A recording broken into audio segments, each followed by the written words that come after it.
Lebih dari 2000 tahun yang lalu, Aristoteles mengungkapkan hubungan antara tulisan tangan dan kepribadian seseorang. Beliau berkata, seperti cara berbicara manusia yang pengucapannya berbeda-beda, begitu pula perbedaan menulis. Sementara di tempat berbeda, orang-orang Cina melakukan pengamatan bahwa ada kaitan antara karakter individu dan tulisan tangan mereka. Confucius, seorang filsuf Cina, pernah mengatakan, tulisan tangan dapat secara sempurna menunjukkan apakah itu datang dari seorang cerdas atau seorang yang terbuka. Lantas, bagaimana cara menguak rahasia tulisan tangan?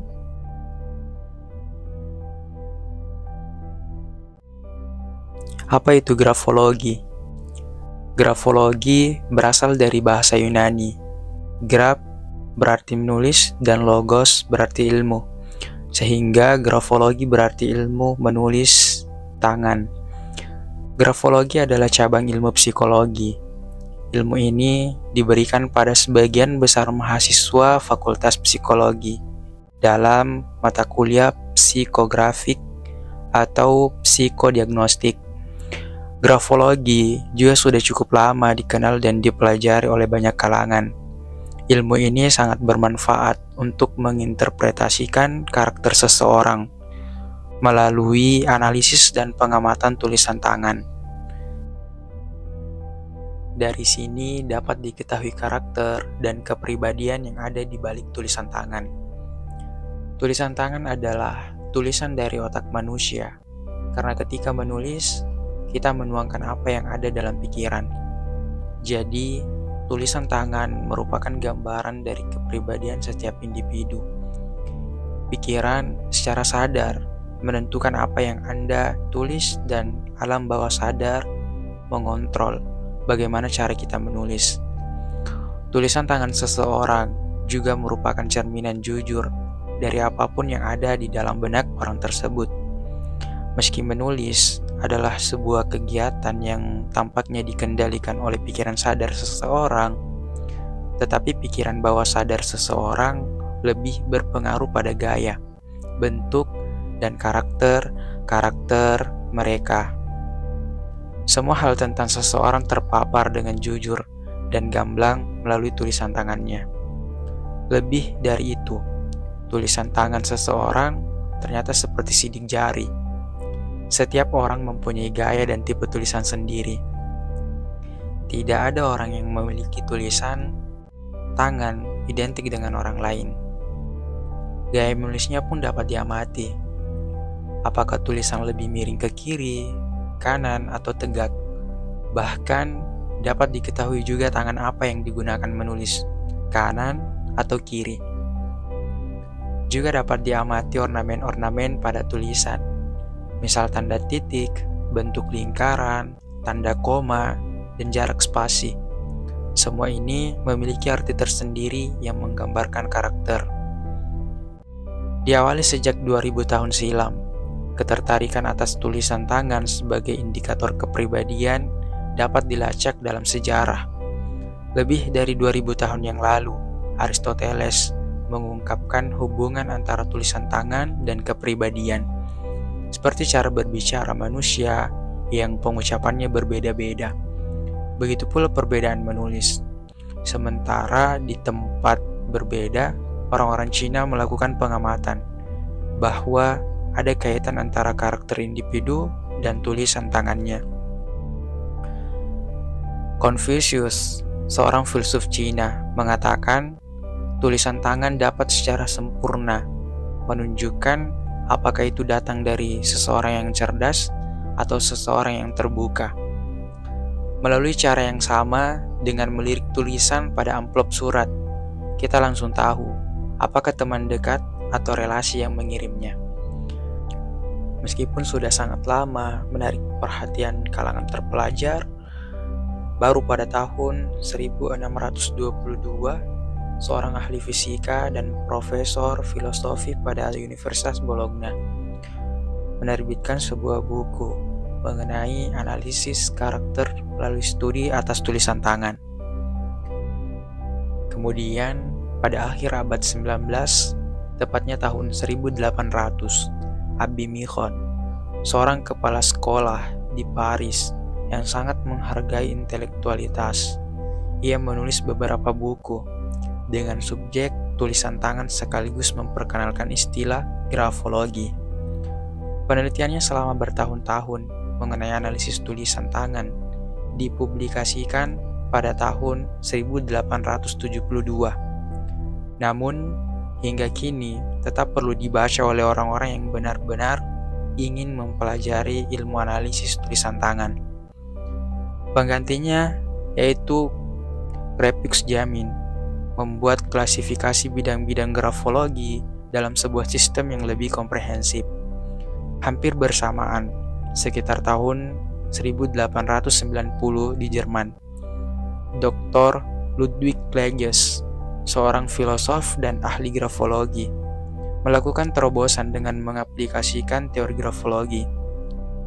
Dia mengembangkan teorinya mengenai irama dan bentuk level, form level, dan secara signifikan meluaskan lingkup grafologi. Max Pulper, seorang profesor Swiss yang mengajarkan grafologi di Universitas Zurich, menggunakan psikoanalisis untuk pertama kalinya dalam melakukan interpretasi atas grafologi.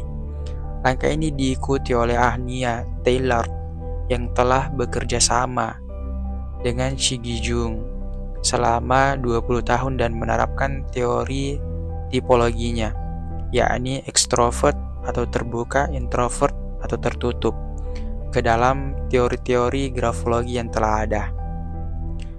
Alfred Binet, psikolog terkemuka yang menemukan metode IQ yang dikenal luas hingga kini, juga ikut melakukan penelitian mengenai grafologi. Menurut beliau, tes intelijensi merupakan suatu bentuk dukungan terhadap analisis tulisan tangan.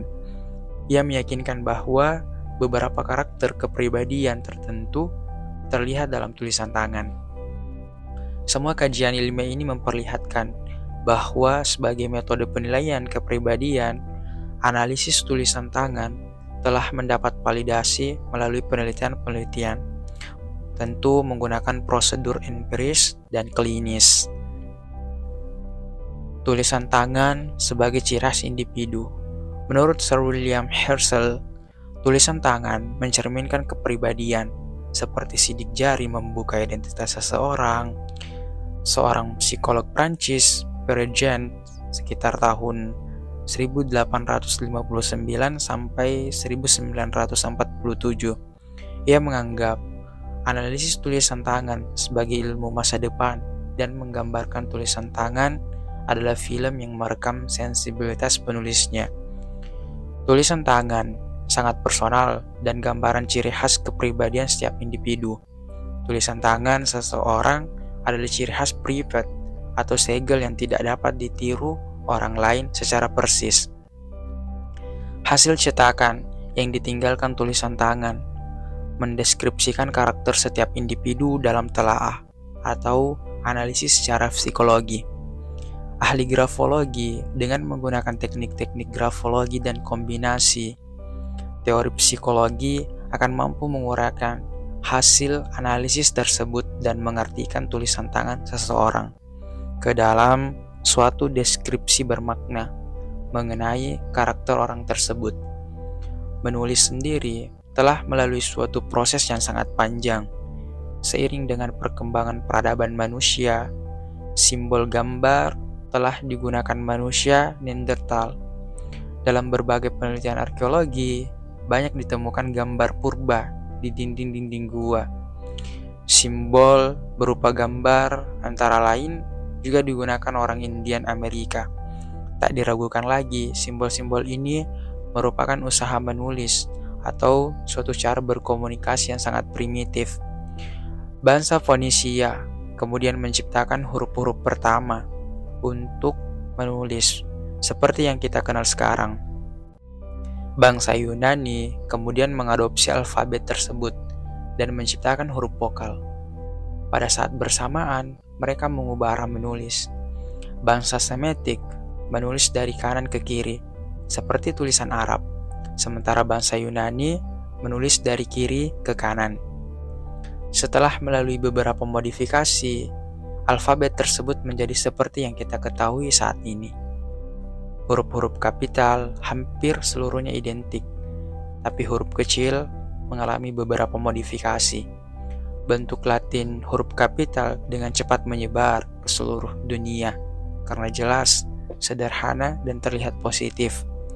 Dari sini, budaya menulis kemudian menjadi kebiasaan yang dilakukan banyak orang. Dalam perjalanan waktu, bentuk-bentuk khusus tulisan tangan setiap orang mulai menarik minat banyak orang. Pada awal abad 2 sebelum Masehi, si Suetonius Tranquillus mencatat kekhasan tulisan tangan kaisar. Sementara di Cina, hubungan antara tulisan tangan dan kepribadian mulai dipelajari. Meskipun pengajaran tentang alfabet, formasi huruf, dan pengucapan dilakukan para ilmuwan, tetapi mulai disadari ada faktor individual dalam tulisan tangan. Hal ini menarik perhatian Camillo Baldi, seorang profesor di Universitas Bologna, dan menulis buku berjudul How to Judge the Nature from His Letter. Selama abad ke-18, ketertarikan mengenai grafologi meningkat pesat. Namun, pada pertengahan abad ke-19, terjadi perkembangan signifikan. Sejak itu, ilmu grafologi terus berkembang. Saat ini, grafologi telah menyebar ke seluruh dunia. Di benua Eropa, grafologi dikenal luas. Di Jerman, ada ribuan ahli grafologi yang membuka praktik. Beriklan secara luas dan ada 9 universitas yang mengajarkannya sebagai mata kuliah. Di Amerika Serikat, sudah terbentuk suatu jaringan ahli grafologi yang luas di bawah kontrol The International Graphoanalysts Society atau Masyarakat Ahli Grafologi Internasional. Sejak 1895, lebih dari 2.200 peneliti.